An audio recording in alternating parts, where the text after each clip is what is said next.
త్రివిక్రమ్ శ్రీనివాస్ గారు. ఈయన first dialogue writer గా వచ్చి తర్వాత డైరెక్టర్ అయ్యి చాలా మంచి పేరు తెచ్చుకున్నారు. ఇప్పుడు చాలా పెద్ద డైరెక్టర్ గా అగ్ర దర్శకుల్లో ఒకటిగా కొనసాగుతా ఉన్నారనమాట.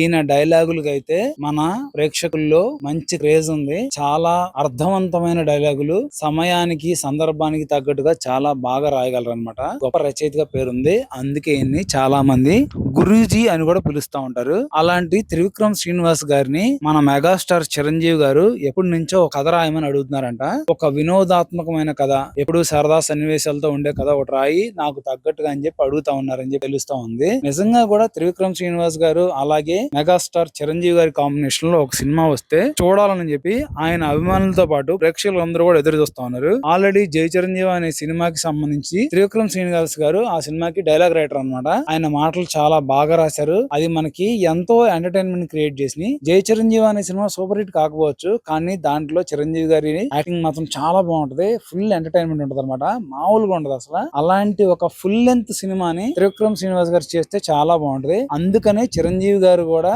అడుగుతున్నారంట నా కోసం ఒక మంచి కథ రాయమని. ఇంతకు ముందు త్రివిక్రమ్ శ్రీనివాస్ గారు కూడా చెప్పారు, నేను చిరంజీవి గారికి ఒక కథ రాస్తున్నాను, త్వరలోనే సినిమా ఉండబోతుందని. కానీ ఎందుకనో అది మెటీరియలైజ్ కాలేదు. కాకపోతే ఇప్పుడైతే మాత్రం గట్టిగా ప్రెజర్ ఉందని చెప్పి తెలుస్తోంది. ఎందుకనంటే ఇప్పుడు మెగా ఫ్యామిలీని ఇప్పుడు ఎవడో పెద్ద పట్టించుకోవట్లేదు. వాళ్ళకంటూ ఏదో చిన్న చిన్న డైరెక్టర్లు ఏదో ఎవరో ఇస్తారు తప్పితే సరైన పెద్దోళ్ళు ఎవరో కూడా మెగా ఫ్యామిలీ ఫోకస్ పెట్టట్లేదు అనమాట. ఇంత ముందు వాళ్ళ దగ్గరికి బోల్డ్ అని కథలు వచ్చాయి. ఆ కథల్లో వాళ్ళకి నచ్చినవి చేసుకునేవాళ్ళు, మిగిలిన వదిలేసేవాళ్ళు. ఎందుకనంటే అల్లు అరవింద్ గారి సపోర్ట్ ఉండేది. ఆయన అన్ని ఒక ఆర్గనైజ్డ్ గా ప్రోగ్రామ్డ్ గా చేసుకుంటూ వెళ్ళేవాళ్ళు కాబట్టి బోల్డ్ అని కథలు వచ్చాయి. వీళ్ళని పట్టించుకునేవాళ్ళు. ఇప్పుడు వీళ్ళని ఎవరు పట్టించుకోవట్లేదు. వీళ్ళ సినిమాలు ఏదో రిలీజ్ అయితే బాగుంటే చూస్తారు, లేకపోతే లేదు. పెద్ద పబ్లిసిటీ కూడా ఏం లేదు. అంతా చిరంజీవి గారు ముందు నడిపించాల్సిందే. ఆయన మాత్రం ఎంతకని చేస్తాడు, ఏదో వెళ్తా ఉన్నాయి అలా అలా. అందుకని ఇప్పుడు చిరంజీవి గారు స్వయంగా రంగంలో దిగి ఆయనకి తెలిసిన పరిచయం ఉన్న అందరు డైరెక్టర్లతో మాట్లాడి మంచి మంచి కథల్ని ఓకే చేయించుకునే పనిలో ఉన్నారనమాట. అందుకని ఆయన అనిల్ రావుపూడి గారు కథ చెప్పంగానే కథ అటన్నా ఏమైనా పర్లేదు ముందు ఓకే చేద్దాం, ఎందుకంటే రాక రాక మనకు స్టోరీ వచ్చింది. పైగా అనిల్ రావుపూడి అయితే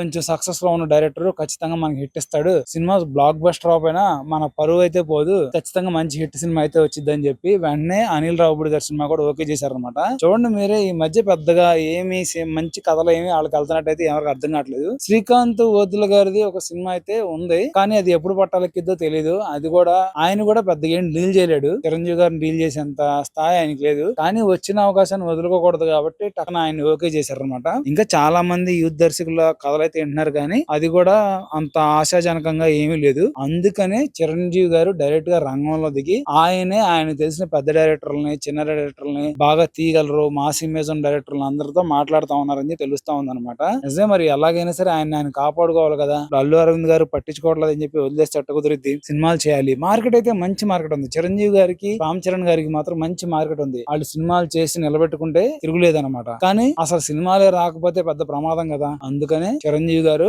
సరే త్రివిక్రమ్ శ్రీనివాస్ గారిని బతుకులాడుకునే సరే ఒక మంచి ఎంటర్టైన్మెంట్ ఉన్న కథ చేయాలని చెప్పి పోరాడుతా ఉన్నారంట. మరి త్రివిక్రమ్ గారు అనుకుంటే ఎంతసేపు 2 రోజుల్లో కథ ఫైనలైజ్ చేయగలరు. అంత బలమైన రచయిత ఆయన. అది కూడా చాలా కొత్తగా చేయగలరు. కాబట్టి చిరంజీవి గారి అభ్యర్థనని మన్నించి త్రివిక్రమ్ శ్రీనివాస్ గారు త్వరలోనే ఆయనతో ఒక సినిమా చేయాలని చెప్పి మనం అయితే మనస్ఫూర్తిగా కోరుకుందాం. సినిమా చేస్తే మాత్రం అది ఫుల్ ఎంటర్టైన్మెంట్ ఉంటది, దాంట్లో తిరుగులేదు. మనం మన మెగాస్టార్ ని మళ్ళీ పాత రోజుల్లో లాగా చూసుకోవచ్చు అనమాట.